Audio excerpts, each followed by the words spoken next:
Bonjour à tous et bienvenue sur la chaîne YouTube de France Minéraux. Je suis ravie de vous retrouver aujourd'hui pour vous parler de la sodalite. Alors la sodalite tient son nom du grec, donc soda pour sodium et lite pour lithos qui signifie pierre en grec. La sodalite appartient donc au groupe des silicates et se compose de silicates d'aluminium et de sodium avec chlore. On va retrouver de la sodalite dans de nombreux pays, notamment en Afghanistan, en Bolivie, au Brésil, en Inde, aux États-Unis, au Canada, en France, en Italie et enfin au Pakistan. En termes de couleur, on sera sur une pierre d'un bleu azur qui peut parfois être confondu avec le lapis lazuli. La couleur est quand même un petit peu plus profonde sur la sodalite de façon générale, c'est vraiment un bleu azur. Et également, la sodalite peut présenter des petites rayures ou inclusions de couleur blanche, ce qui n'est pas le cas du lapis lazuli, puisque le lapis lazuli présentera plutôt des inclusions un petit peu cuivrées, un petit peu plus brillantes. En termes d'astrologie, la sodalite correspondra à merveille avec nos amis les béliers, comme nous l'avons vu dans la vidéo précédente, les sagittaires, les poissons et les vierges. Alors désormais, je fais une petite parenthèse, je vais intégrer les chakras donc dans cette petite liste d'associations de pierres dans d'autres domaines, que ce soit l'astrologie ou les chakras, ça me semblait quand même assez important. En plus, il y a quelqu'un qui me l'a demandé par commentaire. Donc je trouvais que c'était plutôt une bonne idée. Donc la sodalite correspond au chakra frontal, mais a aussi quand même une certaine résonance avec le chakra de la gorge, puisque, on le verra un petit peu plus tard dans la vidéo, c'est une pierre qui libère la communication. Donc une pierre peut appartenir à différents chakras, peu importe sa couleur. Il est vrai que les pierres de couleur bleue, donc que ce soit un indigo qui correspond donc au chakra frontal, ou d'un bleu un petit peu plus clair, peuvent aussi correspondre au chakra de la gorge selon leurs énergies et leurs vertus. Comme d'habitude, je vous rappelle que la lithothérapie ne remplace pas une expertise médicale et que si vous souffrez d'un quelconque problème de santé, nous vous encourageons vivement à consulter un médecin. Toutefois, la lithothérapie pourra tout de même servir de béquille tant sur le plan spirituel que physique ou psychologique. Alors en termes de vertu, comme je le disais un petit peu plus tôt, la sodalite représente la compréhension, la fluidification de la communication également, que ce soit la compréhension et la communication envers soi-même, reconnaître ses propres sentiments, reconnaître tout ce qu'on a à s'exprimer à soi-même, mais aussi fluidifier la communication pour exprimer ses sentiments aux autres, comprendre finalement tout ce qui nous entoure, les personnes qui nous entourent, le monde qui nous entoure, en fonction de l'environnement dans lequel on évolue.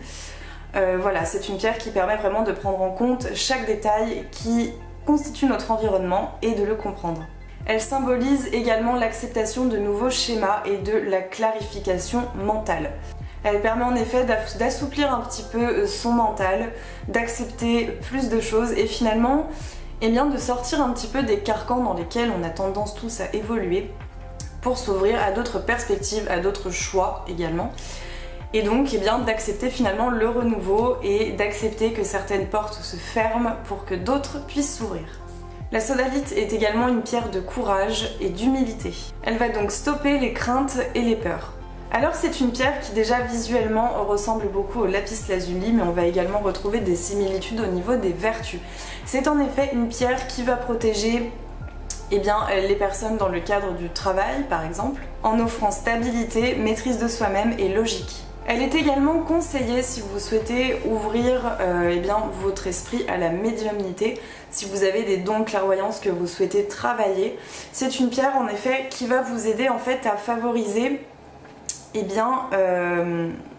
la pensée de manière rationnelle. Elle va également stabiliser l'humeur et les émotions, donc c'est aussi une pierre que l'on va beaucoup recommander aux hypersensibles. La sodalite est également une pierre assez puissante qui va favoriser la confiance en soi, mais aussi l'estime de soi-même et des autres.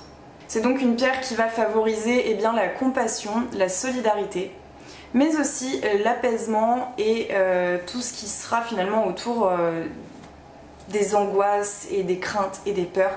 Elle va vraiment vous aider à faire reculer ce type de problème dans votre quotidien. C'est également une pierre que l'on va conseiller pour le sommeil, donc à l'inverse du lapis lazuli qui en général est plutôt, même si elle a des vertus apaisantes, est plutôt déconseillée parce qu'elle va un petit peu perturber le sommeil. La sodalite c'est complètement l'inverse. Et déposée dans un bureau, eh bien, elle va favoriser la concentration et la logique. Comme toutes les pierres, eh bien, la sodalite a besoin d'être purifiée et rechargée. Donc pour la purifier, il faudra la passer dans de l'eau pendant quelques heures. Et puis ensuite, pour la recharger, il faudra l'exposer aux rayons lunaires pendant toute la nuit. Hein, c'est quand même mieux. Alors en termes d'expérience personnelle, je n'ai pas de sodalite. Voilà, en ce moment, on fait la collection des pierres que je n'ai pas encore eu la chance d'essayer. En tout cas, alors j'en ai, non je mens, j'en ai, mais j'aime pas encore travailler avec, voilà c'est surtout ça en fait. Sachant que je ne supporte pas le lapis lazuli, j'ai refait un petit essai, donc si vous n'avez pas vu la vidéo sur le lapis lazuli, je vous la mets juste ici. Vous savez probablement que je ne supporte pas cette pierre énergétiquement parlant, et c'est bien dommage parce que je la trouve absolument magnifique. Mais du coup je commence quand même à songer, là plus j'ai travaillé sur cette pierre, plus je me suis dit que ça pouvait être intéressant de remplacer mon lapis lazuli par de la sodalite. Voilà, l'usage que j'avais du lapis lazuli à l'époque, et bien pourquoi ne pas essayer de travailler avec la sodalite en remplacement, sachant que visuellement on peut trouver quand même des pièces qui ressemblent pas mal au lapis lazuli. Il y a moins ce côté brillant, mais finalement ça se ressemble quand même pas mal. Tout en éloignant en fait toutes les choses que je ne supporte pas dans le lapis lazuli, notamment tout ce côté cauchemar et étouffement un petit peu de la gorge. J'aimerais bien essayer quand même la sodalite pour voir si ça peut fonctionner. Donc pourquoi pas, ça semble assez intéressant, notamment tout ce qui tourne autour de la logique, de la concentration. C'est des pierres dont j'ai déjà essayé, certaines pierres, notamment la pyrite que j'avais trouvée très efficace. Mais à force, j'ai un petit peu l'impression que je m'habitue, entre guillemets. Donc je suis à la recherche effectivement de pierres qui vont favoriser la concentration, donc pourquoi ne pas essayer la sodalite. J'espère que cette vidéo vous aura plu, n'hésitez pas à vous abonner et à laisser un petit commentaire si vous avez vous-même une sodalite ou si vous souhaitez en avoir une. C'est toujours un plaisir de lire vos retours d'expérience et vos commentaires de façon générale, que ce soit sur les vidéos en elles-mêmes ou sur les pierres, voilà, même si vous avez des questions. On commence à avoir beaucoup de commentaires, alors c'est vrai que je fais au mieux pour répondre à tout le monde. N'hésitez pas en tout cas à mettre plein de commentaires. En attendant, eh bien moi je vous souhaite une excellente fin de week-end et je vous dis à jeudi prochain pour vous parler d'une nouvelle pierre. À jeudi!